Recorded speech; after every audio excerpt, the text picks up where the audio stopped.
اعوذ باللہ من الشیطان الرجیم، بسم اللہ الرحمن الرحیم۔ ناظرین اکرام، میں ہوں محمد انعام الرحمن اور آپ سب کو پروگرام جواب نامہ میں بہت بہت خوش آمدید۔ ناظرین، آج کے پروگرام میں ہم سورہ بنی اسرائیل کے دوسرے حصے اور سورہ کہف کے ابتدائی 10 رکوع کے مضامین کے حوالے سے گفتگو کریں گے۔ مکی صورتوں کا یہ سلسلہ جیسا کہ آپ کے علم میں ہی ہے، اور ان صورتوں میں آخر الزمان کے واقعات کے حوالے سے بہت رہنمائی ہے، بہت گہری رہنمائی ہے اگر اس پر تدبر کیا جائے، اور انہی سوالات کے حوالے، انہی موضوعات پر آپ کے سوالات ہم لیں گے۔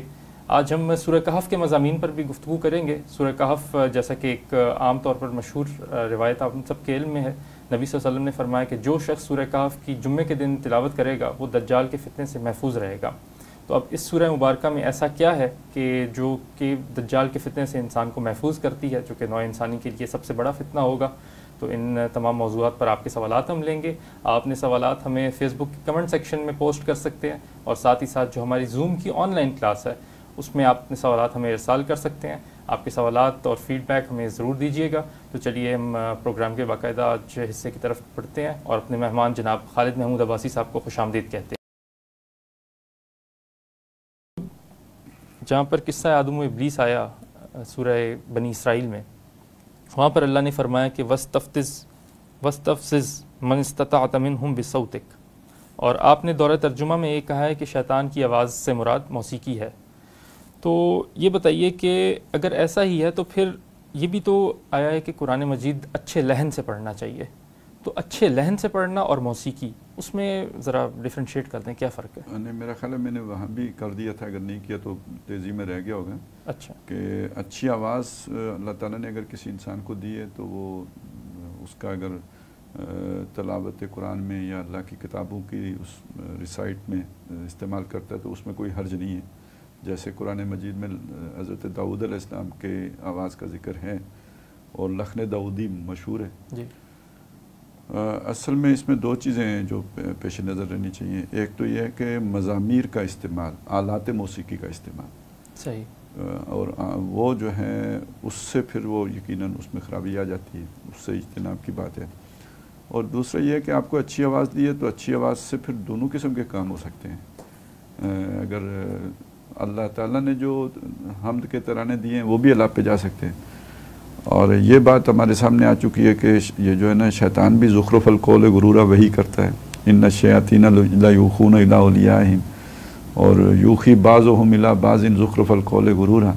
اور نبی صلی اللہ علیہ وسلم نے فرمایا کہ بعض شعر بھی جادو ہوتے ہیں، بعض بیان بھی جادو ہوتے ہیں، اگرچہ کہ ہم اسے اور معنی میں لیتے ہیں کہ ان میں جادوئی یہ نہیں، وہ بڑے آدمی کو پکڑ لیتے ہیں، لیکن اگر اس تناظر میں اسے دیکھیں تو اس کا معنی کوئی اور بنتا ہے، اور معنی یہ بنتا ہے کہ کچھ بیان انسان کر رہے ہوتے ہیں لیکن اس کے پیچھے وہ میسج شیطان دے رہا ہوتا ہے۔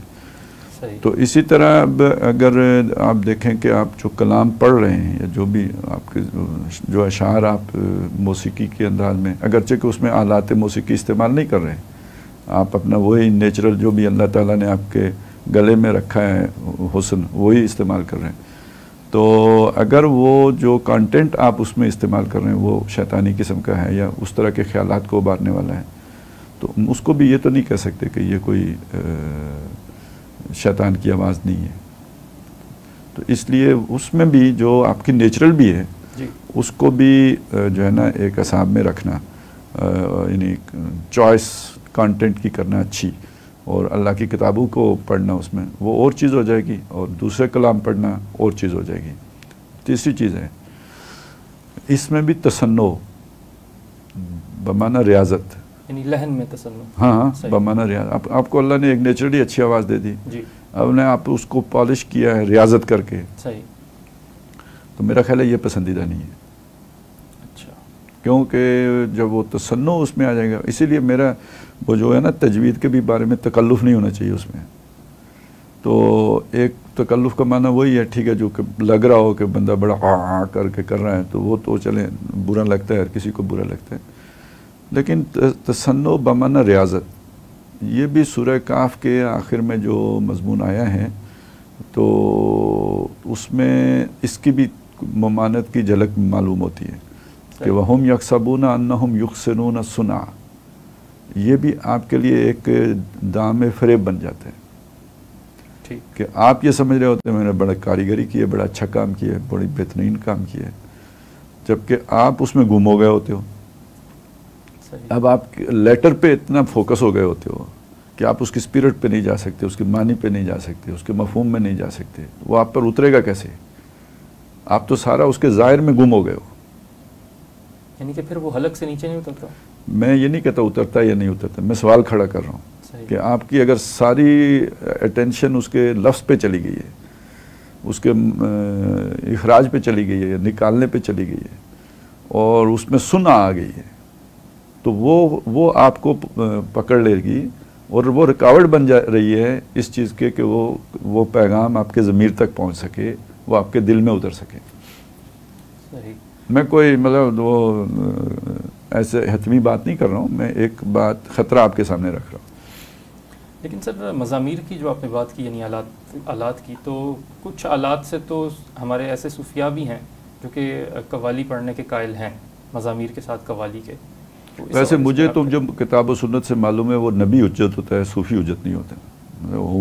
کوئی اور بھی ہو سکتے ہیں، کوئی ڈانس بھی کرتے ہوں، اس سے تو کوئی فرق نہیں پڑے، وہ حجت تو نہیں ہے. صحیح. ٹھیک ہے. تو اگر کوئی کرتا رہے وہ جانے، اس کا خدا جانے. میں اس پہ کوئی حکم بھی نہیں لگا رہا کہ وہ ٹھیک کیا غلط کیا. میں اپنے لیے عمل کی بات کر رہا ہوں کہ ہم نے اگر دیکھنا ہے، اپنے لیے احتیاط کرنی ہے تو بات ہم اس لیول پہ بھی حلال حرام کی بات بھی نہیں کر رہے ہیں. صحیح. کہ بھئی حلال ہے کہ حرام ہے، وہ جن کا کام ہے وہ کریں، انہی کو جچتا بھی ہے، اور وہ اس لینگویج میں کر بھی لیتے ہیں. ہم احتیاط کی بات کر رہے ہیں. احتیاط آپ حلال چیز سے بھی کر سکتے ہیں. کسی وقت آپ کو ڈاکٹر کہہ دیتا ہے بھئی آپ کو یہ بیماری ہے، اس بیماری میں آپ نے یہ نہیں کھانا ہے، تو وہ ڈاکٹر کے کہنے سے وہ حرام نہیں ہو جاتی، وہ تو فقیہ کے کہنے سے حرام ہوگی. اسی طرح ہم کہتے ہیں فتنہ ہے، اس فتنے میں آپ نے یہاں بھی کہتے ہیں بھئی زیادہ دنیا میں پھیلنا پھولنا نہیں ہے، تو کوئی پھیلا پھولا تو اس نے حرام کام کیا. یہ تو نہیں کہتے نا. بس اتنی ہمارا اپنا رول ہے ایک، اس رول میں ہم بات کرتے ہیں، اس میں ہم احتیاط کی بات کرتے ہیں. یہ بات نہیں کرتے حلال حرام کے اس میں دائرے میں جاتے ہی نہیں. صحیح. نیکسٹ کوسچن ہے ہمارے پارٹیسپینٹ ہیں سلمان، ان کی طرف سے. کل کے درس قرآن میں شیطان کا انسان کی اولاد میں شامل ہو جانے کا تذکرہ ہے. یہ دخل صرف ناجائز تعلق تک محدود ہے یا اس کا انحصار تعلق ازدواج کی نیت پر بھی ہے یا کچھ اور پہلو ہے؟ مزید وضاحت درکار ہے. ہاں دیکھیں، ایک تو اس کا دخل اس طرح کا ہے جو جیسے حدیث میں آیا کہ ہر انسان کو وہ مس کرتا ہے، جو بھی پیدا ہونے والا بچہ ہے. کچھ استثناءات کیے گئے ہیں جن میں حضرت مسیح علیہ السلام کا بھی ہے، اس طرح کی بات ہے. تو یعنی یہ جو بھی انسان میں کچھ شر کی مادہ آ جاتا ہے یا کچھ بھی ہوتا ہے تو وہ آخر وہ مطلب شیطان کا کوئی نہ کوئی اس میں عمل دخل تو ہوتا ہی ہے، اور شروع سے ہے، جیسے کہ اس سے پتہ لگا اس حدیث سے جس کا میں نے حوالہ دیا. لیکن خاص طور پہ جو سورہ بنی اسرائیل میں جس طرف اشارہ کیا گیا ہے وہ یہ ہے کہ آپ سوچیں جو وہ اشارہ کر رہے ہیں اگر وہ اسی طرف ہے کہ مطلب میاں بیوی بھی اگر کوئی حدود سے تجاوز کر کے یعنی یہ ایکٹ کرتے ہیں تو اس میں بھی امکان ہے کہ وہ شیطان کی شمولیت ہو جائے. بالکل امکان ہے. لیکن جو اصل سمجھنے کی بات ہے وہ یہ ہے کہ جہاں پہ وہ یعنی کانٹریکٹ ہی نہیں ہے، نکاح ہی نہیں ہے، اور پھر بھی یعنی born without any wedlock والا جو دنیا میں اس وقت تصور ہے، تو وہ اگر ہو رہا ہے تو پھر اس میں آپ سوچیں کہ شیطان کے عمل دخل کا کیا عالم ہوگا. صحیح. اور سب سے بڑی بات جو ہمارے سامنے آتی ہے مالوں اور اولاد کے ساتھ اسے جوڑا ہے نا، اور یہ ہمیں معلوم ہے کہ مال جب آپ حرام ذریعے سے کماتے ہیں تو اس میں برکت نہیں ہوتی. وہ اولاد جو حرام ذریعے سے آئی ہوگی، اب سماج کے اعتبار سے، تمدن کے اعتبار سے اس کا وہ دیکھیں اس میں بھی برکت نہیں ہوگی. وہ پھر فساد پیدا کریں گے، یفسدون فی الارض کریں گے. یہ ہے اصل میں، یعنی ان کی فسادی طبیعت زیادہ ہوگی، شر کا مادہ اس میں زیادہ ہوگا. بس اتنی ساری بات سمجھیں. تو دنیا میں جو اس وقت بگاڑ آیا ہے، فساد آیا ہے، ایک طرف اس چیز کو رکھیں اور دوسری طرف اس بات کو رکھیں کہ ہماری اکثریت فلانی سن تک ان لوگوں پر مشتمل ہوگی جو کسی ایسے بندن میں بندے بغیر پیدا ہوئے ہوں گے. کلنٹن نے جو کہا تھا. تو یہ توجہ اس طرف دلانی ہے کہ دنیا میں یہ خباثت کتنی پھیل چکی ہے، اور جب یہ خباثت پھیلتی ہے تو اس کے نتیجے میں لازماً فساد پیدا ہوتا ہے. اور اسی کی چیز کی طرف جو ہے نا وہ اشارہ کیا گیا تھا شروع میں کہ ولا تقربوا الزنا انہ کان فاحشۃ، ایک تو وہ بے حیائی تو ہے ہی ہے، وساء سبیلا، یہ جو تمدن کا راستہ ہے اس کے اعتبار سے بھی یہ بہت بری بات ہے، بہت برا راستہ ہے یہ تمدن کے لیے۔ صحیح۔ اگلا سوال ہے کہ جس طرح اللہ نے فرمایا کہ اور ویسے میرا اس میں جو ایک اور خیال ہے کہ جب اس میں برکت نہیں ہوگی تو ظاہر فساد ہونا ایک ایلیمنٹ ہے، دوسرا یہ بھی ہے، اب یہ ذرا تھوڑی سی شاید جلدی بات عزم نہ ہو، دوسری بات یہ ہے کہ اس بندے کے اندر وہ یعنی فیکلٹی نہیں ہوتی کہہ لیں، یا وہ چیز نہیں ہوتی کہ جو ایک عادلانہ نظام قائم کرنے کے لیے جو ایک آپ کے اندر مادہ ہونا چاہیے، جو رحم کا مادہ، نوع انسانی کی خیرخواہی کا مادہ، اس سے آپ محروم ہوتے ہیں۔ اگر میں اسے اور کھولوں تو میرا مطلب یہ ہے کہ جو اللہ تعالیٰ نے انسان کے اندر روح ودیت کی ہے، جو جس کا ذکر اسی سورہ مبارکہ میں یسألونک عن الروح قل الروح من امر ربی، ٹھیک، اور جس کا سورہ احزاب میں بھی کہ وہ ہم نے امانت سپرد کی پہاڑوں کے اور آسمانوں کے، اور سب نے انکار کیا ہے، انسان نے اٹھا لی، اور اس میں اس نقطے پر لوگ توجہ کم دیتے ہیں، انہ کان ظلوما جہولا، وہ اس روح سے پہلے وہ ظالم اور جاہل تھا۔ یعنی اگر آپ اس کا جیسے کانا کا استعمال ہوتا ہے ماضی کے لیے، اس کو سامنے رکھ کے کریں تو اس کا ترجمہ وہ ظالم اور جاہل تھا، یہ ترجمہ بنے گا، اور پورے جملے کو جب دیکھیں گے تو پھر معنی یہ بنے گا کہ وہ امانت اٹھانے سے پہلے وہ ظالم اور جاہل تھا۔ یہ بالکل ایسی بات ہے، یوں چلیں سمجھ لیں، ایک آدمی ہے اس کے پاس ہدایت نہیں آئی ہے تو وہ ظلم بھی کر سکتا ہے، جہالت بھی کر سکتے ہیں۔ اب اس کے پاس قرآن آ گیا، ہدایت آ گئی، روشنی آ گئی، تورات آ گئی، انجیل آ گئی، جو بھی جب اس کے پاس ہے، اب اس کی اصلاح کرے گی وہ کتاب، شفاء لما فی الصدور ہے، وہ اس کو وہ ٹھیک کر دے گی، لیکن اصلاح کرنے کے لیے ضروری ہے اس کے اندر بھی کچھ ہو، جو ریسیپینٹ ہو اس نور کا، جسے سورہ نور میں کہا گیا نور علی نور، ایک اندر نور تھا، ایک یہ باہر سے نور آیا، یہ دونوں مل کے ایک روشنی بنے ہیں۔ تو اب جس کے اندر ہی وہ ریسیپینٹ ہی نہ ہو اس بے برکتی کی وجہ سے، تو اس پر یہ نور بھی نہیں اثر کرے گا۔ من لم یجعل اللہ لہ نورا فما لہ من نور۔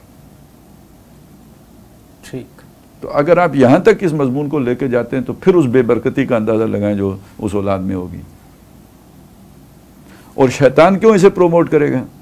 جب آپ میں وہ ریسیپینٹ ہی نہیں ہوگا تو آپ ہدایت سے بالکل محروم ہیں۔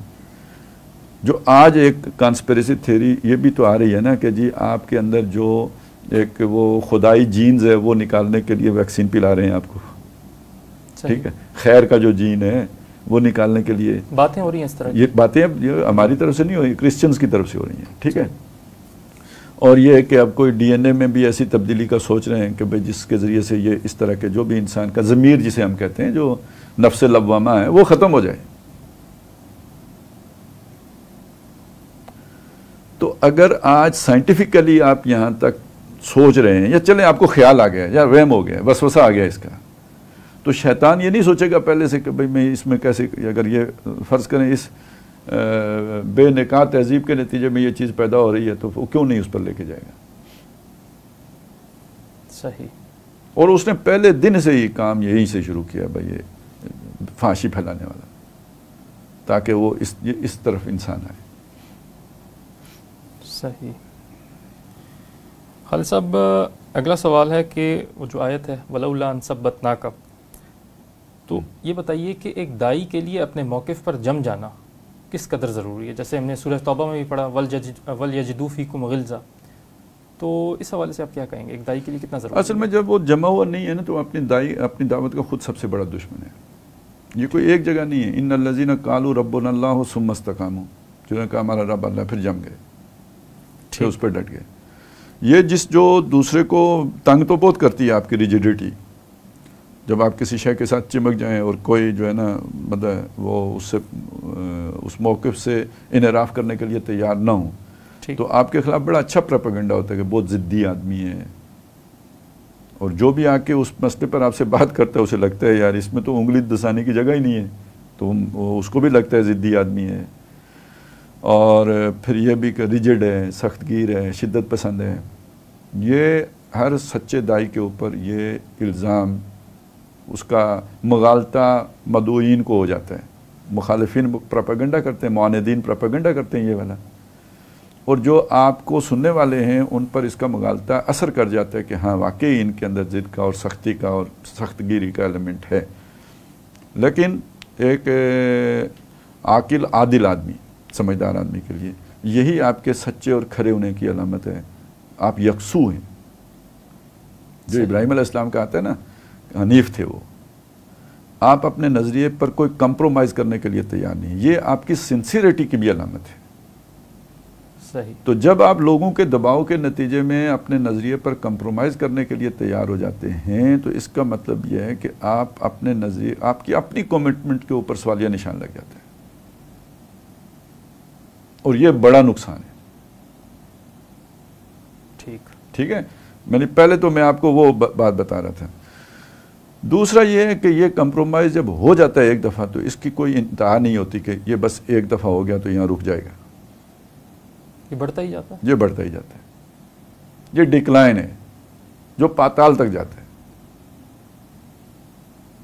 صحیح۔ یہ کسی بھی کھاتے میں ایک دفعہ جب آپ ایک پسپائی کا قدم اٹھا لیتے ہیں تو وہ عمل پھر رکتا نہیں ہے، اسے روکنے کے لیے اس سے کہیں زیادہ زور درکار ہوتا ہے جو آپ کو اس وقت صرف کھڑے رہنے کے لیے درکار ہوتا ہے،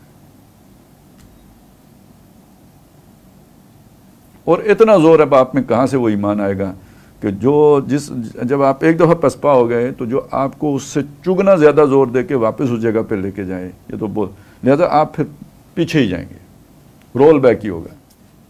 compromise once, compromise forever. Forever, صحیح، فار آل بھی ہوگا، یعنی پھر کوئی شے بچے گی بھی نہیں اس کمپرومائز میں۔ ٹھیک۔ نیکسٹ سوال ہے کہ آیت نمبر 70 سورہ الکہف میں فرمایا گیا کہ وَلَقَدْ كَرَّمْنَا بَنِي آدَمَ وَفَضَّلْنَاهُ عَلَى كَثِيرٍ مِّمَّا خَلَقْنَا۔ میں اس میں ایک چیز کا ایڈ کرنا چاہتا تھا پچھلے سوال میں۔ جی جی، اچھا، یہ جتنا بھی فرکشن اور یہ جو بھی جو جسے ہم جہاد کہیں گے، جی جی، ٹھیک ہے، جہاد قولی لسانی، صبر بھی جہادی کی قسم ہے، صحیح، صبر بھی جہادی کی ایک قسم ہے۔ وَالصَّابِرِينَ فِي الْبَأْسَاءِ وَالضَّرَّاءِ وَحِينَ الْبَأْسِ، جنگ میں صبر کرنا مطلب جہاد کرنا۔ تو یہ جو سارا پیدا ہوگا یہ آپ کی اسی جو آپ مضبوط کھڑے ہوئے ہیں اس کے نتیجے میں پیدا ہوگا، استقامت سے اور اپنے موقع پر ڈٹ جانے سے۔ کمپرومائز سے مداحنت پیدا ہوگی، جہاد نہیں پیدا ہوگا۔ پھر تو آپ لوبریکیشن پہ آ گئے ہو نا، فرکشن ختم کرنے پہ آ گئے ہو، تو جہاد کدھر رہا؟ تو اڑ گیا، وہ پھر باقی نہیں رہے گا۔ جہاں فرکشن آئے گی آپ کمپرومائز کرو گے، جہاں مخالفت آئے گی آپ ایک قدم پیچھے ہٹاؤ گے، کسر و انکسار سے کام لوگے۔ تو یہ جو حکمت عملی جسے ہم کہیں، یا آج کے دور میں جسے کہتے ہیں یہ حکمت سے کام کیا ہے، جو اصلاً مفاہمت ہے، مفاہمت کی پالیسی، تو اس کی کوئی انتہا نہیں ہے، اور یہ جہاد کا پہلے دن سے خاتمہ ہے۔ ریزسٹنس آپ چھوڑ دیتے ہو، ترک کر دیتے ہو۔ یہ ترک جہاد یا جو ہے نا مزاحمت کو ترک کرنے کا دوسرا نام مفاہمت، مداحنت اور حکمت عملی ہے۔ حکمت عملی میں اس سینس میں نہیں، ایک اچھی حکمت عملی بھی ہوتی ہے، وہ تو ضرور بنانی بھی چاہیے، اسٹریٹجی تو یہ مسق، یعنی جیسے مفاہمت کے معنی میں جو ہم کہتے ہیں جی حکمت، بندہ ہمیشہ برے کام کو اچھا نام دیتا ہے، جی برے کام کو اچھا نام دیتا ہے، بے حیائی کو ہم نے روشن خیالی کہا ہے، ٹھیک ہے، یا بولڈنس کہا ہے۔ تو اسی طرح اس کو بھی دیکھنے کے جس سے ہم حکمت کہہ رہے ہوتے ہیں وہ حکمت اصل میں ہوتی نہیں ہے، وہ مداحنت ہوتی ہے۔ چلیں آپ نیکسٹ کوشچن یہ تھا کہ اللہ نے فرمایا کہ وَلَقَدْ كَرَّمْنَا بَنِي آدَمَ، اور پھر آگے اسی آیت میں فرمایا کہ وَفَضَّلْنَاهُمْ عَلَى كَثِيرٍ مِّمَّنْ خَلَقْنَا تَفْضِيلًا۔ تو یہ بتائیے کہ کیا انسان اشرف المخلوقات ہے؟ قرآن مجید سے یہی ثابت ہوتا ہے؟ دیکھیں، انسان کا اس سے بھی زیادہ جو آیات ہیں جو انسان کے اشرف المخلوقات ہونے کی طرف اشارہ کر رہی ہیں، مثلاً سورۃ التین میں جو ہے لَقَدْ خَلَقْنَا الْإِنسَانَ فِي أَحْسَنِ تَقْوِيمٍ، صحیح، ٹھیک ہے، اور انسان کے اشرف المخلوقات ہونے میں کم از کم مجھے تو کوئی شک نہیں ہے۔ صحیح، کیونکہ ایک بات اس آیت کے تناظر میں یہ کی جاتی ہے کہ یہاں پر آیا کہ فضلناہم علی کثیر ممن خلقنا، علی کثیر ممن خلقنا، تو بہت سو پر فضیلت دی، تو بہت سب پر نہیں دی، سب پر نہیں دی، ٹھیک ہے۔ تو اصل میں یہ تھوڑا سا علمی سا مسئلہ ہو گیا ہے. یہ جو کہی جاتی ہے بات ویسے نہیں کہی جاتی ہے. اب دیکھیں انسان کو یعنی انسان جو اللہ نے بنایا نا تو اس کو تو فضیلت حاصل ہے. ایک جسے ہم کہتے ہیں نا فضیلت کلی تو ایک اعتبار سے انسان کی ہے. مطلب انسان ہے نا محمد رسول اللہ صلی اللہ علیہ وسلم, ان سے افضل اور کوئی بھی نہیں ہے. بالکل ٹھیک ہے. اللہ کے بعد از خدا بزرگ تو ہی قصہ مختصر, وہ جبریل سے بھی افضل ہو گئے نہیں مجموعی طور پر. بعض معاملات میں ہو سکتا ہے بعض چیزیں جبریل کی ہوں, مجموعی طور پر بات ہو رہی ہے.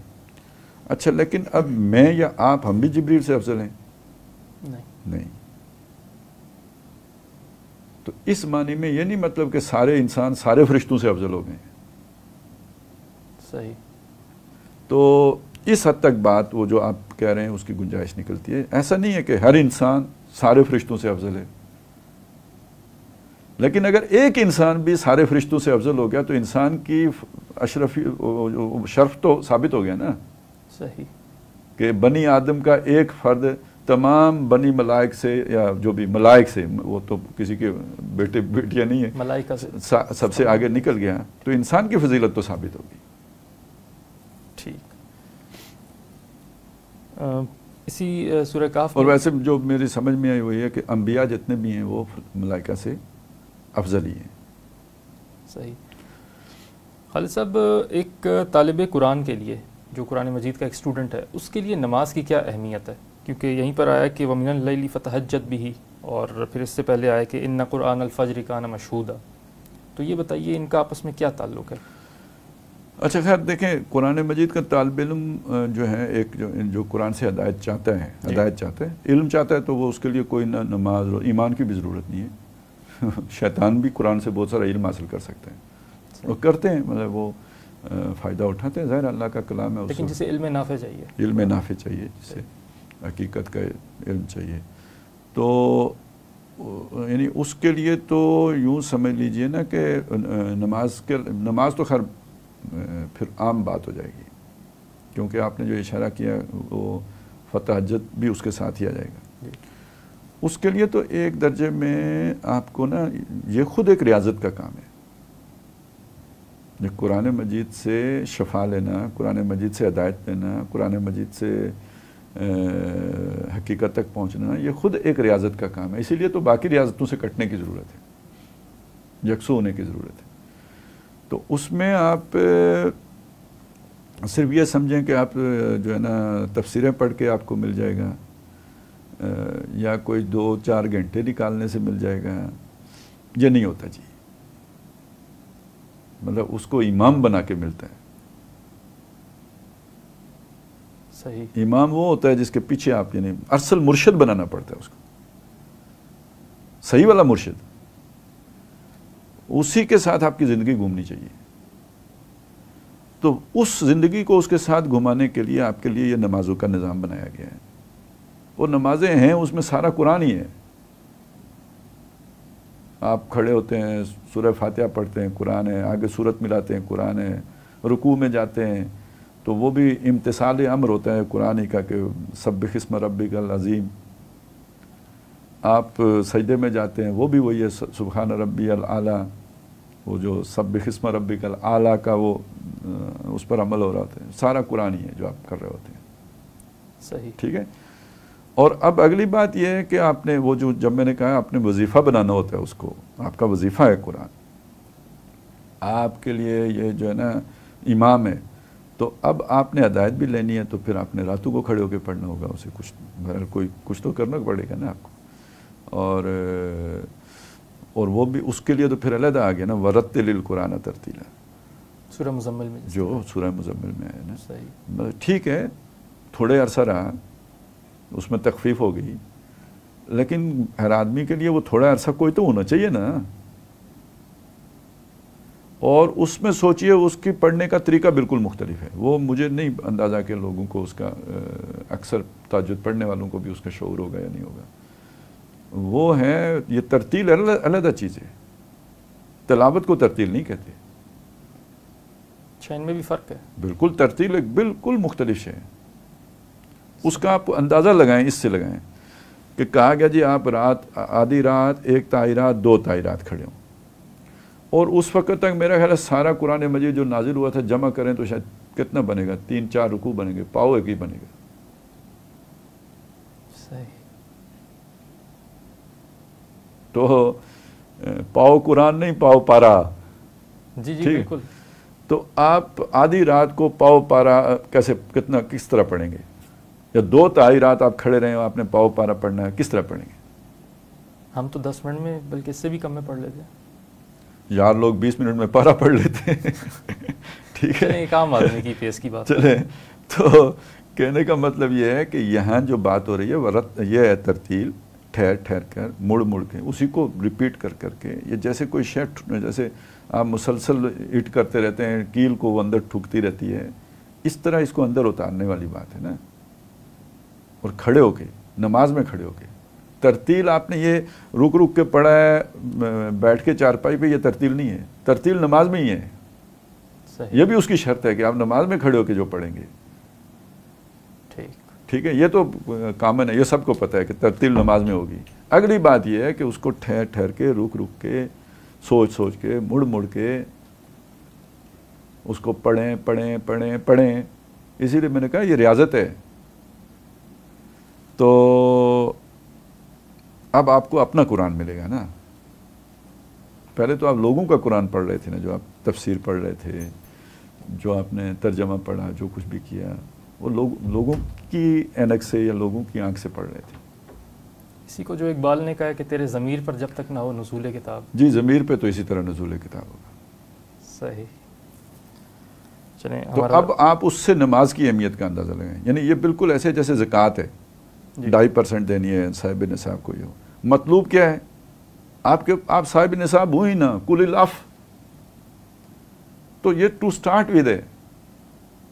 تو نماز کا بھی بہرحال یہ تو آغاز یہاں سے ہے نا، انتہا ہونے. لیکن ساری زندگی اسی پھیرے میں ہی نہیں رہنا. یہ ایک منزل ہے جس سے آپ نے آگے جانا ہوتا ہے. ٹھیک. اسی لیے وہ شروع میں رہا، پھر اس کے بعد اس پہ تخفیف ہو گئی. نیکسٹ کوشچن ہے کہ قرآن مجید میں ہر طرح سے مثال دے کر سمجھانے کی کیا حکمت ہے؟ ایسا کیوں نہ ہوا کہ ایک ہی مثال سے تمام انسانوں کو سمجھا دیا گیا ہوتا؟ اچھا، تو خیر پھر کافی مختصر ہو جاتا ہے. خیر حکمت پوچھی انہوں نے. بات یہ ہے کہ جو بات بیان کی جاتی ہے تصریف آیات کی، اس کے پیچھے یہ ہوتا ہے کہ اللہ تعالیٰ نے اسے تمام انسانوں کے لیے ہدایت بنایا ہے، اور لوگوں کے مزاج مختلف ہیں، اور مزاجوں کے اختلاف کی وجہ سے کسی کو ایک انداز میں بات سمجھ میں آتی ہے، کسی کو دوسرے انداز میں بات سمجھ میں آتی ہے. تو اب یہ ظاہر اللہ ہی نے انسان بنائے، تو اللہ کو معلوم ہے کہ کس کا جو ہے نا وہ سافٹ ویئر کیسا ہے اور وہ کس طرح کیچ کرے گا اس کو. تو اس طرح اس نے وہ سارے اسلوب جمع کر دیے ہیں اپنی کتاب میں، تاکہ تمام انسان اس سے فیض حاصل کر سکیں. تو وہ جب ابتدائی طور پر جو پہلی ہٹ ہوتی ہے، وہ جب ہو جائے تو پھر اس کے بعد وہ سارے اسالیب بھی سمجھ سکتا ہے. لیکن وہ پہلی دفعہ جا کے ہٹ کرنے کے لیے ضروری ہے کہ وہ اس کے مزاج کی بات ہو جو اسے پکڑ لے. وہ ایک دفعہ کھینچ کے لانا ہوتا ہے نا. بندہ اپنے کاموں میں مگن ہے، دنیا میں کے دندوں میں لگا ہے، کوئی ایسی چیز چاہیے جو پہلی دفعہ جا کے اسے جکڑ لے. تو وہ اس کے مطلب کی ہوگی، کوئی اس کے مزاج سے امانگ ہوگی، جو جا کے اس کے تار کو چھیڑے گی، وہ اسے پکڑے گی. تو ایک دفعہ آ گیا، پھر تو اس کے بعد جب وہ غور کرے گا، تدبر کرے گا، پھر اس پہ اور چیزیں بھی کھلتی چلی جائیں گی. تو تصریف آیات کا بنیادی مقصد یہ ہے. اور بعض اوقات ایک طالب ہدایت بھی اسے ایک پوری کوشش کے باوجود بھی ایک چیز سمجھ میں نہیں آ رہی ہوتی، تو وہ ایک انداز سے کوئی چیز اس کے پلے پڑ جاتی ہے، اور جب وہاں سے وہ کلو مل جاتا ہے اس کو، تو پھر باقی ساری جگہوں سے بھی کھل جاتی ہے. صحیح. یہ بتائیے کہ شاکلہ اور روح، ان دو آپس میں کوئی ربط بھی ہے؟ کیونکہ یہ دونوں آیات ایک ساتھ ہی آئی ہیں. ہاں، شاکلہ تو دراصل دیکھیں نا، جو شاکلہ کا لفظ شکل ذہن میں رکھ لیں تو شاکلہ سمجھنا بڑی آسان ہو جائے گا. کہ شاکل ہوگا وہ شکل جو بنی ہوئی ہے، ٹھیک ہے. تو تشکیل دینا کسی شے کو، اسی سے مطلب شکل دینا، تو یہ شکل جو بن گئی ہے. اور جیسے ہوتا ہے نا فرما، جی جی فرما ہوتا ہے، آپ نے جیسا فرما بنایا ہوتا ہے ویسی شکل بن جاتی ہے. تو یہ شاکلہ بس اس معنی میں ہے. ٹھیک ہے، پہلے تو اس کے وہ کانسیپٹ کو تو سمجھ لینا بنیاد وہ لغت سے. اچھا، اب جس شے کو روح کہا گیا ہے تو یہ اصل میں اب روح اکیلی نہیں ہے. صحیح. روح کا ملاپ ہوا ہے اوانی وجود کے ساتھ، مٹی کے وجود کے ساتھ. مٹی کے وجود کے ساتھ. صحیح. تو مٹی کے وجود کی ایک اپنی شاکلہ ہے، مطلب اس کی اپنی ایک طبیعت ہے کہہ لیجئے، اس کی اپنی عادتیں ہیں جنہیں ہم عام طور پہ، جو وہاں تک تو ہمارے نفسیات دان بھی پہنچے نا، جو آپ کی ارجیز ہیں، ڈیزائرز ہیں، ایپیٹائٹس ہیں، یہ مٹی کے وجود کی ضرورتیں ہیں. اب یہ روحانی وجود ہے، اس کی اپنی ہے، ان کو آپ کو پتہ ہی نہیں ہے. وہ تو کتاب کھولے گی، اس کے اندر محبت ہے، اس میں مودت ہے، اس میں رحمت ہے، اس میں شفقت ہے. یہ سارے جو آپ کی اعلیٰ اقدار ہیں یہ آپ کے روحانی وجود کا حصہ ہے. یہ تو ظلم اور جہول ہے نا، یہ آپ کے روحانی وجود کا حصہ ہے. اب ان دونوں کو ملایا گیا ہے تو یہ بن گئی آپ کی سرشت، گدھی ہوئی شے ہے نا، دو مختلف اجزاء کو جوڑ کر ایک شے بنی ہے. اچھا، اب ذرا ادھر رکیں. سارے حیوان ایک جیسے، سارے گھوڑے ایک جیسے نہیں ہوتے. کوئی طاقتور گھوڑا ہو، کوئی شاہی گھوڑا ہوتا ہے، کوئی میراثی کا گھوڑا ہو، سب ایک جیسے تو نہیں ہوتے نا. صحیح. ٹھیک ہے، گھوڑا ہوتا ہے، گھوڑوں کی نسلیں قسمیں ہیں، ان کی اپنا پوٹینشیل ہے ہر گھوڑے کا. اسی طرح سارے لوگوں کا حیوانی وجود ایک جیسا نہیں ہوتا. کوئی 60 کلو ہوتا ہے، کوئی 120 کلو ہوتا ہے. کسی میں کم طاقت ہوتی ہے، کسی میں زیادہ طاقت ہوتی ہے، کسی کا اسٹیمنا کم ہوتا ہے، کسی کا زیادہ ہوتا ہے. تو حیوانی وجود کسی کی کوئی صلاحیت زیادہ ہوتی ہے، کسی کی کوئی زیادہ ہوتی ہے. تو اس طرح یعنی جو جس حیوانی وجود کو ہم جانتے ہیں ان کی بھی سب کا شاکلہ ایک نہیں ہوتا، مختلف ہوتے ہیں. اسی طرح سب کی روح بھی ایک جیسی نہیں ہوتی. کسی میں بڑی نحیف سی کمزور سی روح ٹمٹماتی سی ڈالی گئی ہے، تو کسی کی جو ہے وہ نبی صلی اللہ علیہ وسلم. تو روحوں میں بھی زمین و آسمان کا تفاوت ہے، ان کی صلاحیتوں میں اور ان کے پوٹینشیل میں. جیسے اس حیوانی وجود میں زمین آسمان کی صلاحیت فرق ہے. صحیح. اب جب جوڑا تو اس میں بھی یعنی عجیب قسم کے جوڑے ہوں گے. مطلب کسی کی ہو سکتا ہے روحانی طاقت زیادہ ہو اور اس کی جسمانی کم ہو. یہ تو فرشتہ سیرت آدمی ہو جائے گا. صحیح. ٹھیک ہے. اچھا، ایک آدمی کی ہو سکتا ہے وہ حیوانی جبلتیں بہت زیادہ ہوں، اسٹرانگ ہوں، اس پہ پوری طرح چھائی ہوئی ہوں، اور روح ماڑی جائی پا دیتی ہوئے، تو وہ الٹا ہوگا کام سارا. ٹھیک ہے، وہ اور طرح کا بندہ بن جائے گا. کچھ لوگ ہوں گے جو بیلنس ہوں گے. کچھ ایسا بھی تو ہو سکتا ہے کہ روح بھی ٹاپ کی اور یہ جسم بھی بڑا کمال کا دیا ہو. ٹھیک ہے، مطلب وہ جسمانی جو بھی وہ آپ کے پوٹینشیل ہیں وہ بھی خوب آپ میں رکھے ہوں. تو یہ تو بہت ہی کوئی کمال کی شے بن جائے گی. تو آپ کتنے کچھ بن جائے گا، آپ ذرا سوچیں نا اس ملاپ سے. یعنی اگر میری بات کو آپ ٹو کر رہے ہیں جی جی بالکل، تو یہ کتنے قسم کے شاکلہ بن جائیں گے، انگنت بن جائیں گے. اب اس کو جو جوڑا گیا اس چیز کے ساتھ کہ اللہ کسی جان پر اس کی وسعت سے زیادہ تکلیف نہیں ڈالتا. تو اب ایک میری وسعت بن گئی ہے، ان دونوں کے ملاپ سے میری ایک وسعت بنی ہے. تو مجھ سے جب بھی حساب ہوگا اس وسعت کے اندر حساب ہوگا. یہ اللہ کو پتہ ہے میرا وہ حیوانی کیا تھا، یہ روحانی کیا تھا، اس کے ملاپ سے جو بنا تھا اس کا پوٹینشیل کیا تھا، میں کہاں تک آیا ہوں. اب اس کو میچ کر کے تو میرا کامیابی ناکامی کا فیصلہ ہوگا. یعنی جیسے ہر ایک کو ایک جیسی شاکلہ نہیں دی، ویسے ہی ہر ایک کا ایک جیسا حساب بھی نہیں ہوگا. ہاں بالکل نہیں ہوگا اس شاکلہ کے مطابق. یہ کل یعمل علی شاکلتہ فربکم اعلم بمن هو اهدی سبیلا. میں اگر حساب لگاؤں گا، میرے حساب میں آپ کا عمل بہت کم ہے، لیکن میں آپ کی شاکلہ کو نہیں جانتا. تو میں نے سٹینڈرڈ مقرر کیا اس میں آپ بڑے حقیر آدمی ہیں. اللہ نے جو آپ کی شاکلہ بنائی ہے اسے پتہ ہے کہ بھئی آپ کے اندر پوٹینشیل کتنا تھا، اس کے اعتبار سے آپ نے میکسیمم کر دیا ہے، آپ کامیاب. آپ کے مقابلے میں ایک دوسرا آدمی جس سے میں بڑا خوش ہوں، اس کا کام آپ سے 10 گنا زیادہ ہے، 100 گنا زیادہ ہے، لیکن اللہ نے جو اس کی شاکلہ بنائی تھی اس کے اعتبار سے کم تر ہے. اللہ کے ہاں وہ ناکام، آپ کامیاب. یہ ہے جو اس شاکلہ کے ساتھ اسے جوڑ کے عمل کو بیان کیا گیا ہے۔ آگے چل کر روح کے حوالے سے یہ آیا ہے کہ وما اوتیتم من علم الا قلیل، کہ تمہیں اس کے حوالے سے بہت تھوڑا علم دیا گیا ہے۔ تو اب اس میں سوال یہ پیدا ہوتا ہے کہ جب ہمیں روح کے حوالے سے علم ہی بہت کم دیا گیا ہے تو کیا ہمیں مزید اس حوالے سے روح کے حوالے سے جانکاری حاصل کرنے سے؟ ویسے پہلے تو یہ کریکشن ہونی چاہیے، میرا خیال ہے یہ صرف روح کے حوالے سے کم علم نہیں دیا گیا ہے، مطلب یہ ہے کہ تمہیں جو کل علم تمہارے پاس ہے وہ بھی بہت تھوڑا سا ہے۔ اچھا، تم عالم شہادہ سے واقف ہو، اور عالم شہادہ سے بھی کل نہیں واقف ہو، ابھی بھی سائنس ترقی کر رہی ہے، معلومات حاصل کر رہی ہے۔ صحیح۔ عالم امر سے تو تم واقف ہی نہیں ہو، وہ تمہارے لیے غیب میں ہے، اور روح عالم امر کی ان اشیاء میں سے نا، مطلب جو عالم امر کی ہیں، تو تمہاری اتنی بڑی اوقات نہیں ہے کہ روح کو کلی طور پر جان سکو کہ وہ ہے کیا۔ ایک اجمالی تصور کر سکتے ہو، بس اتنا ہی اپنے ذہن کو دوڑاؤ، اس سے زیادہ گھوڑا دوڑاؤ گے منہ کے بل گرے گا۔ ٹھیک ہے نا، یہ بھی متشابہ امور میں سے۔ صحیح۔ اس کا کوئی نہ کوئی تصور رکھنا ضروری ہے کہ یہ چیز ہے، ٹھیک ہے، اس کی ایک احساس ہونا، شعور ہونا، یہ ضروری ہے۔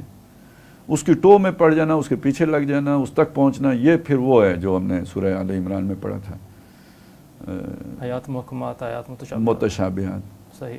تو یہ پھر وہ ذیق کی علامت ہے، کیونکہ پھر آپ کوئی نہ کوئی اس کا آپ پہلی بات ہے حتمی علم حاصل نہیں کر سکتے، احاطہ نہیں کر سکتے، احاطہ نہیں۔ تھوڑا بہت کچھ اگر آپ کو کچھ سینس ہو بھی جائے اس کی تو قابل بیان نہیں ہے، قابل بیان ہوتا تو اللہ کر دیتا۔ ٹھیک، یہ نہیں کہ اللہ تعالیٰ اس قابل نہیں ہے کہ وہ بیان نہیں کر سکتا، ہم سمجھ نہیں سکتے۔ صحیح۔ ٹھیک، خالد صاحب اسی سورہ میں آیا کہ وَكَبِّرْهُ تَكْبِيرًا کے الفاظ آئے، اور جس کا یعنی ترجمہ یہ ہے کہ اللہ کو اس سے بڑا کرو جیسا کہ بڑا کرنے کا حق ہے۔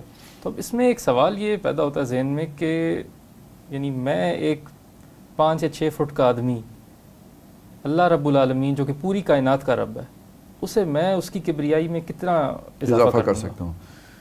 ایسے دیکھیں، پہلی بات تو یہ نا، اصل میں یہی چیزیں ہوتی ہیں جس کی وجہ سے لوگ انہیں اس طرح کے ترجمہ کیے ہیں۔ وہ ترجمہ کرنے والے جاہل نہیں تھے، وہ بھی جانتے تھے کہ یہ تو جو ہے مفعول مطلق بھی آیا ہوا ہے ساتھ، پتہ تھا سب کو۔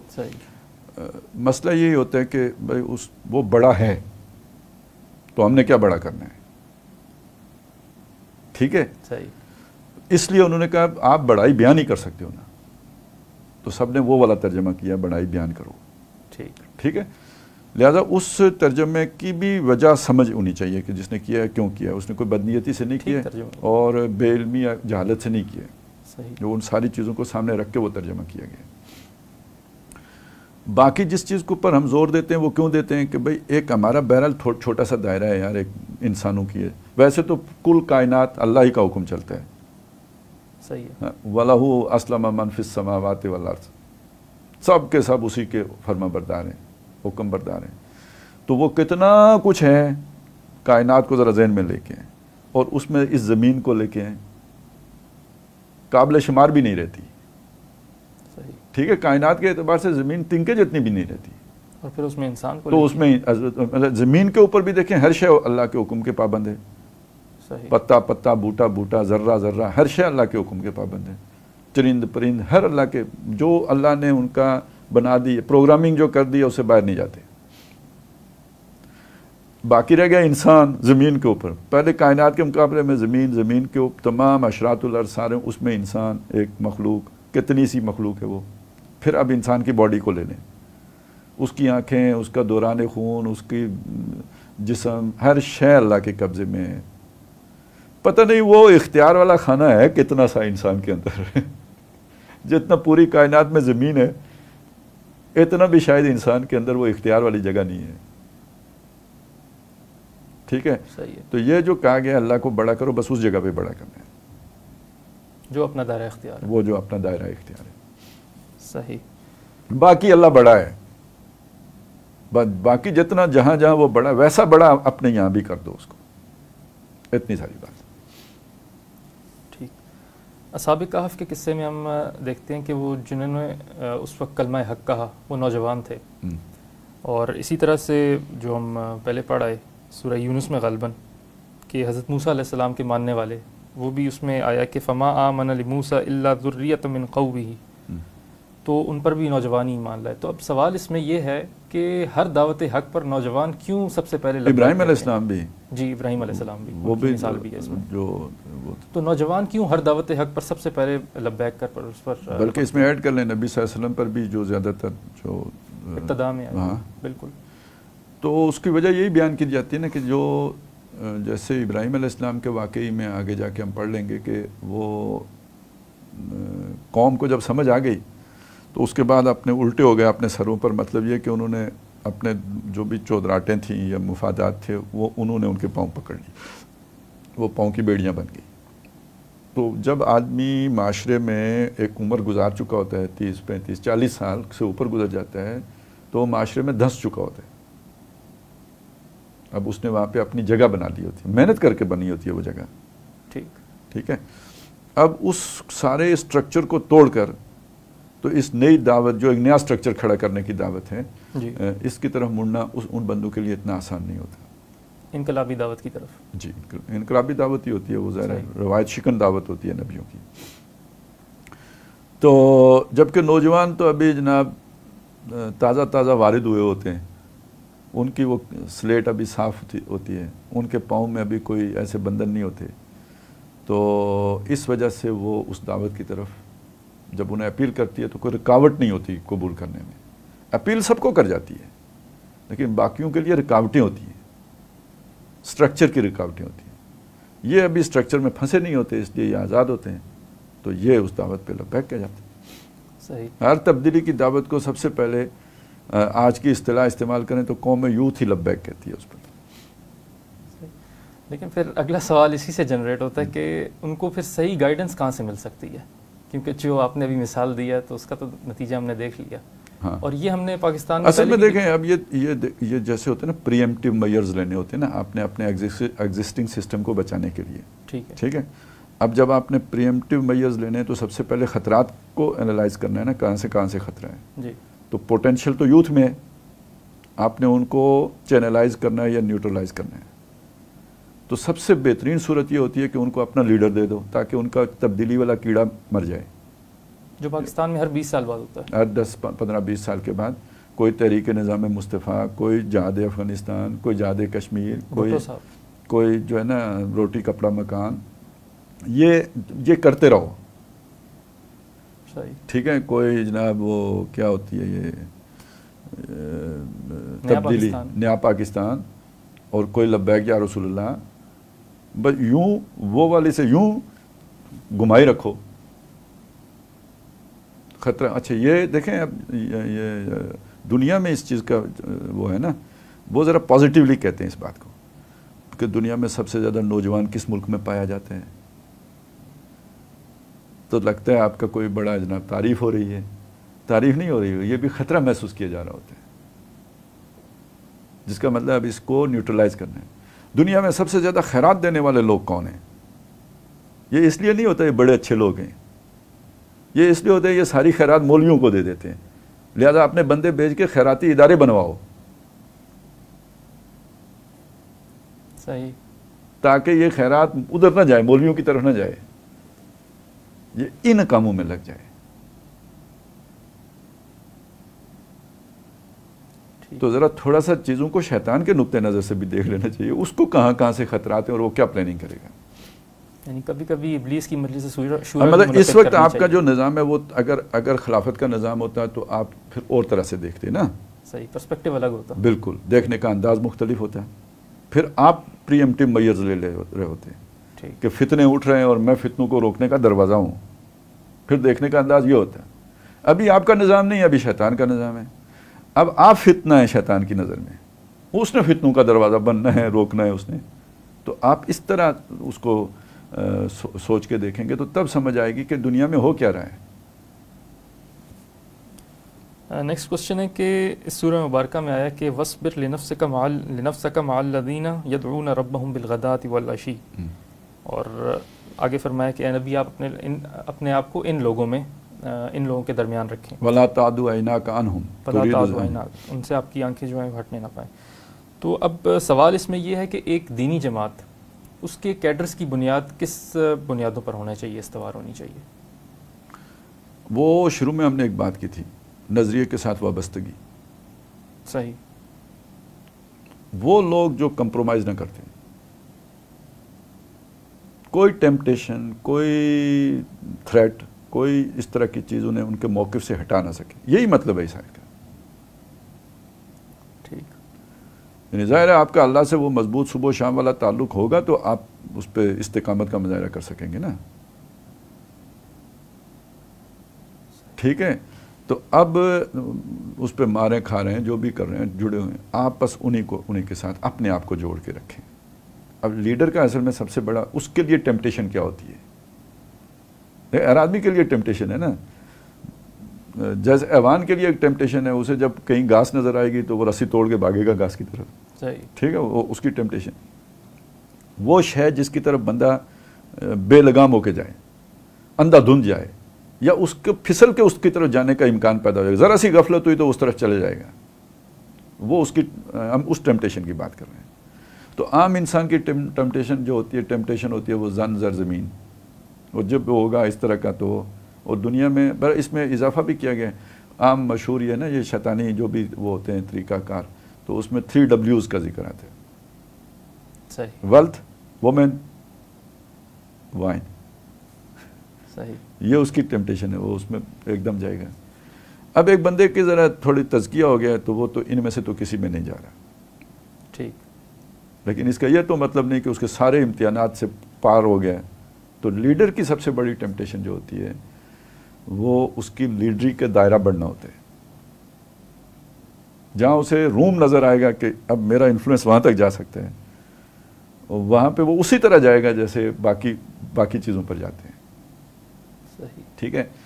تو میں نے بتایا بھی تھا کہ ایک پیر صاحب نے یہ جو راز فاش کیا تھا، بڑا اچھا ہے. انہوں نے، وہ ابھی حیات ہیں ویسے، بات یہ 30 سال پرانی ہے. اس وقت بھی وہ 60-70 میرے 75 سال کے تھے. اب وہ 105 سال کے ہو گئے ہوئے ہیں، حیات ہے. تو خیر میری بہت عرصہ ہو گیا ملاقات نہیں ہوئی، وہ پرانی ہی بات ہے، 89-90 کے آس پاس کی بات ہوگی. تو اس وقت انہوں نے بتایا تھا کہ ایک جو ہے نا مولوی، نیک مولوی، اللہ والا مولوی، اس کی دنیا یہ ہوتی ہے کہ اس کا مسجد یا مدرسہ بن جائے. یعنی اس کی ٹیمپٹیشن یہ ہے. صحیح. ٹھیک ہے. ایک اللہ والا صوفی، میں دنیا دار صوفی کی بات ہے، ایک اللہ والا صوفی، تو اس کے لیے جو سب سے بڑا لالچ ہوتا ہے وہ یہ ہوتا ہے کہ میری خانقاہ بن جائے، میرے بعد بھی یہ سلسلہ یارسو نہیں ہوا، یارسو مینار یعقوب والا. یعنی اس کے اندر یہ ایک وہ ہوتا ہے جذبہ کہ یہ ہو جائے. اور اس سے تیسرا نتیجہ میں نے خود نکالا، یہ انہوں نے نہیں، یہ تو انہوں نے 2 ہی بیان کیے تھے، کہ ایک انقلابی جماعت ہے تو اس کا سب سے اہم شے اس کا نظریہ ہوتا ہے. اس نظریے سے ہٹانے کے لیے جہاں وہ مخالفتیں ہو رہی ہوتی ہیں، جہاں پر وہ مختلف قسم کی جو ہے نا مزاحمتوں کا سامنا ہوتا ہے، وہاں جو ٹیمپٹیشن ہے جو آپ کو اس نظریے سے ہٹا دے گی، وہ ہے اپنے ساتھ رتب و یابس جمع کر لینا. ایسے لوگ جمع کر لینا جن کے اس نظریے کے ساتھ کمٹمنٹ کا لیول وہ نہیں ہے جو مطلوب ہے، ابتدائی درجے میں جمع کر لینا. ان لوگوں یہ آپ نے جب اپنے ساتھ قریب کر لیے، اس طرح کے لوگ خواہش پسند، خواہش جو ابھی اپنی خواہش والے سے ہی تزکیہ کر کے اوپر نہیں آئے ہیں، اس میں وہ بھی آتے ہیں وَلَا تُطِعْ مَنْ أَغْفَلْنَا قَلْبَهُ عَنْ ذِكْرِنَا وَاتَّبَعَ هَوَاهُ وَكَانَ أَمْرُهُ فُرُطًا. ان کو جب آپ نے جمع کر لیا تو یہ در حقیقت جو خواہش پرست لوگ ہوتے ہیں، یہ باتوں میں من مو لینے کا فن بھی جانتے ہوتے ہیں. پریزنٹیشن ان کی بڑی اچھی ہوتی ہے. صحیح. وَمِنَ النَّاسِ مَنْ يُعْجِبُكَ قَوْلُهُ فِي الْحَيَاطِ الدُّنْيَا اور وَإِنْ يَقُولُوا تَسْمَعْ لِقَوْلِهِمْ. پریزنٹیشن اچھی ہوتی ہے. تو یہ اپنی اس طلاقت لسانی کی بنیاد پر، اور بہرحال ایک آپ کے اپنے اندر ایک اچھا بڑا مضبوط لابی اگر ایک نقطہ نظر کی بن گئی، تو جو کام مخالفین نہیں کر سکے آپ کو اپنے موقف سے سر منہ انحراف کرانے کا، وہ اپنے ان ساتھیوں کی وجہ سے ہو جائے گا. ٹھیک. ان کے اعلیٰ اور عمدہ مشوروں کے نتیجے میں ہو جائے گا، ان کی شاندار پریزنٹیشن کے نتیجے میں ہو جائے گا. اور آج جماعتیں ان 2 وجوہات کی وجہ سے برباد ہوتی ہیں: کثرت کی خواہش جی. اور اس کے لیے کوالٹی پہ کمپرومائز. صحیح. پہلا یہ ہوتا ہے جب کوالٹی پہ، اور کوالٹی یہ نہیں کہ بندے کی صلاحیت ظاہری کتنی ہے، کوالٹی یہ کہ اس کا اللہ سے تعلق کتنا ہے، اس پہ کمپرومائز ہوتا ہے سب سے پہلے. اب جب اس طرح کے لوگ آ جاتے ہیں، ان کا آپ لے لیتے ہیں، ان کو ان کر لیتے ہیں، پھر وہ جلدی سے اوپر آ جاتے ہیں. وہ اللہ والا چلا ابلائے جنت سادہ، وہ چلاکیاں تو اسے نہیں آتی ہوتی جو ان کو آتی ہوتی ہیں. وہ گریجولی نیچے چلا جاتے ہیں. اور یہ ماہرین زبان جو ہے نا، فن آرٹ جاننے والے، یہ اوپر آتے جاتے ہیں. پھر اس کے گرد وہی گھیرا ڈال لیتے ہیں، اور پریزنٹیشن کوئی ان سے لینا سیکھے. یہ نہیں ہوتا کہ کوئی یعنی پیسے کے لیے یہ کوئی لازمی ہے کہ کسی کا ایجنٹ بن جائے. یہ سیناریو جب بلڈ ہو جاتا ہے تو بس پھر بندہ گیا. پھر آپ انقلابی نہیں رہے. نہیں، پھر آپ اپنے ہی بھی نہیں رہے. پھر آپ پر یہ سارا، یہ دیکھیں قرآن مجید نے صرف اس طرح ہی نہیں رہنمائی دی ہے، بہت ساری جگہوں سے دی نا. یہ تو اس طرح کہا نا کہ آپ نے یوں کرنا ہے، انہی کے ساتھ چمٹ کے رہنا ہے. صحیح. دوسری جگہ مطلب اسی مضمون کو، وہی تصریف آیات بالکل ایک اور انداز میں بیان، شاید عام آدمی کنیکٹ بھی نہ کر سکے. وَمَنْ يَعْشُ عَنْ ذِكْرِ الرَّحْمَنِ نُقَيِّضْ لَهُ شَيْطَانٌ فَهُوَ لَهُ قَرِينٌ. یہاں بالغدو بالعشی تھا نا، صبح و شام. یا اب جو رحمان کے ذکر سے اعراض کرے گا، پہلو تہی کرے گا، منہ موڑے گا، اس پر ہم ایک شیطان مسلط کر لیں گے، وہی اس کا قرین بن جائے گا. وہ ساتھی جو اس سے جدا نہیں ہوتا، رائٹ مین، دایاں ہاتھ بن جائے گا وہ اس کا. ٹھیک ہے نا، وہ اس کا ساتھی ہو گیا. اگلے الفاظ سنیں، وَإِنَّهُمْ لَيَصُدُّونَهُمْ عَنِ السَّبِيلِ. اب وہ جمع آ گیا، یہاں تو ایک تھا، وہ جمع آ گیا. وَإِنَّهُمْ لَيَصُدُّونَهُمْ عَنِ السَّبِيلِ وَهُمْ يَحْسَبُونَ أَنَّهُمْ مُهْتَدُونَ. امیر صاحب ابھی ہدایت پر ہی ہوں گے اپنی سمجھ کے مطابق، لیکن یہ جو ان کے گرد حالہ قائم ہو گیا ہے، یہ پورا جہاز کہیں اور چل پڑا ہوگا. امیر صاحب نے منہ ادھر ہی موڑا ہوا ہے جدھر شروع میں موڑا ہوا تھا. لیکن جا سائیڈ وے رہے ہیں، یعنی انحراف ہو چکا ہے، لیکن اس کا شعور خود بھی نہیں ہوگا. صحیح. نیکسٹ کوسچن واقعہ موسیٰ اور خضر علیہ السلام کے حوالے سے آیا ہے، اور اس میں یہ سوال آیا ہے کہ بعض حضرات اس سے یہ استدلال کرتے ہیں اس واقعے سے کہ موسیٰ علیہ السلام نبی تھے اور خضر علیہ السلام ولی تھے. تو موسیٰ علیہ السلام نبی اور ایک نبی ایک ولی کے پاس علم حاصل کرنے جا رہا ہے، تو اس میں پھر مذائقہ کیا ہے اگر ہم حقیقت کا علم حاصل کریں؟ دیکھیں، یہ تو ایک تو یہ ذہن میں رکھیں کہ قرآن مجید کا ہر واقعہ جو ہے وہ ضروری نہیں کہ آپ اس سے ہدایتی کشید کر سکتے ہوں. یضل بہ کثیرا ویہدی بہ کثیرا. کسی واقعے سے آپ بالکل غلط نتیجے نکال کے بالکل الٹی راہ پہ بھی چل سکتے ہیں.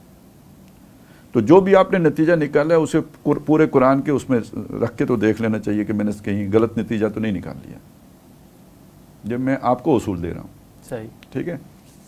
باقی یہ موسیٰ علیہ السلام نبی نہیں، رسول بھی تھے. پہلے تو تصور صحیح کرنا چاہیے نا. ٹھیک ہے. رسول خود صاحب شریعت ہوتا ہے، اور وہ تو اس کی شریعت سے تو ہٹ کر چلا ہی نہیں جا سکتا. کوئی نبی بھی ہوگا تو اسی کی شریعت پہ چلے گا. ٹھیک ہے. کیونکہ وہ اللہ کی طرف سے آئی ہوتی ہے، وہ کوئی اس کی اپنی نہیں ہوتی. زیادہ سے زیادہ یہ ہے کہ ہو سکتا ہے کہ ابھی رسالت نہ شروع ہوئی ہو، نبی تو تھے، ابھی رسالت کا آغاز نہ ہوا ہو، یعنی ابھی فرعون کو دعوت نہ دی ہو. اس سے پہلے کا اگر واقعہ ہے تو بات علیحدہ ہے، لیکن یہ کہ اگر اس کے بعد کا واقعہ ہے تو پھر رسول بھی ذہن میں رکھ لیں. دوسری بات یہ ہے، یہ کس نے بتایا کہ وہ ولی تھے خضر؟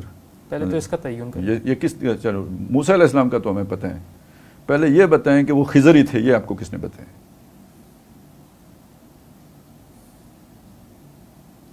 صحیح. تو خضر ہوتے کون ہیں؟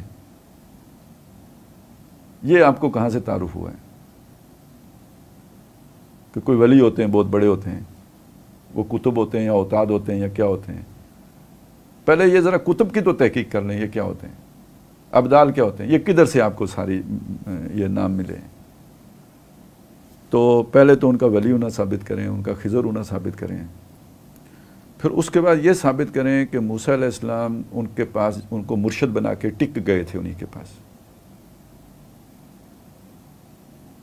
ٹھیک ہے، وہ گئے اس جو بھی اللہ کا بندے تھے، یہ بات ضرور ہے وہ کوئی اللہ کے بہت چنیدہ بندے تھے، اللہ کے کسی خاص مشن پہ تھے، اللہ کے کاموں کی انجام دہی میں لگے ہوئے، اللہ کے کام کر رہے تھے. میں نے اپنی مرضی سے نہیں کیا، یہ تیرے رب کے وہ حکم تھا جو میں نے پورا کیا. تو وما فعلتہ عن امری، میں نے اپنی مرضی سے نہیں کیا تھا، وہ بھی اللہ ہی کا سارا کچھ جو تھا. تو اب یہ ہے کہ اس لیول پہ جا کے موسیٰ علیہ السلام نے ان سے جو چیزیں دیکھیں بھئی یہ کیا کام کر رہے ہیں، اور اس کے بعد وہاں واپس آ گئے. اور موسیٰ علیہ السلام نے ایک جگہ پہ بھی کمپرومائز نہیں کیا. اگر انہوں نے کوئی غلط کام کیا ہے تو انہوں نے باوجود اس کے کہ معاہدہ کیا ہوا تھا، میں نہیں بولوں گا، تو مطلب یہ ہے کہ میں نے معاہدہ کیا تھا، کوئی ایک جسے کہتے ہیں کہ شریفانہ معاہدہ تھا، اور اس میں یہ بات گویا انڈرسٹوڈ تھی کہ آپ کوئی الٹا کام نہیں کریں گے. معاہدے کے بعد یہ تو مطلب نہیں کہ آپ شراب پینا شروع کر دیں یا کوئی بندے مارنا شروع کر دیں یا کشتیاں توڑنا شروع کر دیں. اس لیے موسیٰ علیہ السلام بولے ہیں، ٹھیک ہے، گویا اس معاہدے میں انڈرسٹوڈ یہ تھا کہ امر بالمعروف، مطلب معروف میں معاہدہ ہے. آپ تو شریعت ہی سے باہر نکل گئے، تو موسیٰ علیہ السلام نے توڑ دیا معاہدہ. ان کو بار بار یاد دلانا پڑا. جی. پھر وہ موسیٰ علیہ السلام نے کوئی ایسی ایکسکیوز نہیں کی، انہوں نے کہا ولا تصل، وہ جو ہے ولا تؤاخذنی من امری یسرا، میرے معاملے میں اتنی سختی کرنے کی ضرورت نہیں ہے کہ میں بھی کوئی علم لے کے آیا ہوا ہوں، مجھے اس کا بھی لحاظ رکھنا ہے. تو تھوڑا بہت آپ کو بھی کمپرومائز کرنا پڑے گا. یعنی اگر اس سارے کو دیکھیں تو موسیٰ علیہ السلام نے کوئی کمپرومائز نہیں کیا. اور آخر میں اگر آپ دیکھیں تو انداز ایسا ہے کہ موسیٰ علیہ السلام بھی اک چکے تھے، انہوں نے بھی کہا ٹھیک ہے بس انف.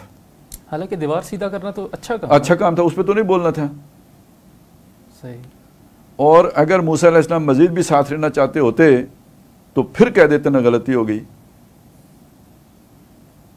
ایک چانس دے دیجیے. جی ویسے تو میں نے کہا تھا کہ میرا عذر پورا ہو گیا، لیکن آپ عنایت فرمائیں ایک چانس اور دے دیں. انہوں نے کہا آزا فراق و بینی، انہوں نے بھی کیا بالکل نہیں، یہی کہلانے کے لیے میں نے یہ کیا تھا. ٹھیک ہے، مطلب ایک چیز سمجھ لی. اب مسئلہ سمجھیں، جس لیول پہ خضر کام کر رہے ہیں، وہ جو بھی بندہ کام کر رہا ہے وہ تکوین کا لیول ہے. اس لیول پہ جا کے شیطان بھی اللہ ہی کا کام کر رہا ہے. صحیح. لیکن اللہ اس کے کام سے راضی نہیں ہے. یہ اللہ نے اسے کہا میرا بندہ ہے، میرے حکم کے مطابق یہ کر رہا ہے، اللہ کی اجازت سے کر رہا ہے، اللہ کے یعنی آرڈر سے کر رہے ہیں. صحیح. ٹھیک ہے. لیکن جس طرح شیطان کو اللہ نے راندہ درگاہ کر کے اپنے ہی کام پہ لگا دیا، وہ دوسرا انداز ہے. بالکل. ٹھیک ہے، اس میں اس کو اجر نہیں ملنا، وہ کوئی اللہ کا اس طرح کا چنیدہ نہیں ہے. مردود ہو کے تو اللہ کے کام پہ لگا ہوا ہے. اللہ یوں بھی لیتا ہے کام راضی ہو کے، اور ناراض ہو کے بھی اپنا ہی کام کروا رہا ہوتا ہے. اب اس سطح پہ جا کے آپ کہیں کہ چونکہ شیطان بھی اللہ ہی کا کام کر رہا ہے تو میں اس کی بھی سننا شروع کر دوں گا. تو اللہ کے بہت سے کام فرشتے، اسرائیل علیہ السلام اللہ کا کام کرتے ہیں، آ کے جان نکال کے لے جاتے ہیں. صحیح. تو اب میں بھی آپ کی نکالنا شروع کر دوں؟ تو مجھے اللہ نے دنیا میں اتباع کرنے کے لیے نہ خضر کی اتباع کرنے کے لیے کہا ہے، نہ جبریل علیہ السلام کی اتباع کرنے کے لیے کہا ہے، نہ اسرائیل علیہ السلام کی اتباع کرنے کے لیے کہا ہے. مجھے محمد الرسول اللہ کی اتباع کرنے کے لیے کہا ہے. اب کوئی آسمانوں سے اڑتا ہوا آئے، غیب سے یہاں ہمارے درمیان آ کے ٹیبل پہ بیٹھ جائے، چھت سے ٹپکے، وہ محیر العقول قسم کے معجزے کرے یا جو بھی آپ شعبدے کرے، جو مرضی کرے، وہ اگر اس کی کوئی بات شریعت سے متصادم ہے تو ہمارے لیے وہ طاغوت ہونا چاہیے. کہانی ختم. یہ آپ کی سیدھی راہ، ہدایت کی راہ ہے. یہی آپ نے سیکھ لیا سورہ کاف سے تو دجال سے بچ جائیں گے. اور موسیٰ اور خضر کے اس واقعے سے اگر آپ یہ نہیں سیکھ سکے تو کوئی بھی دجال خضر بن کے آپ کو ٹکر جائے گا. پھر نہ کہنا کہ خبر نہیں ہوئی. لاسٹ ہمارا کوسچن اور اس کے بعد ہم پروگرام اپنا وائنڈ اپ کرتے ہیں.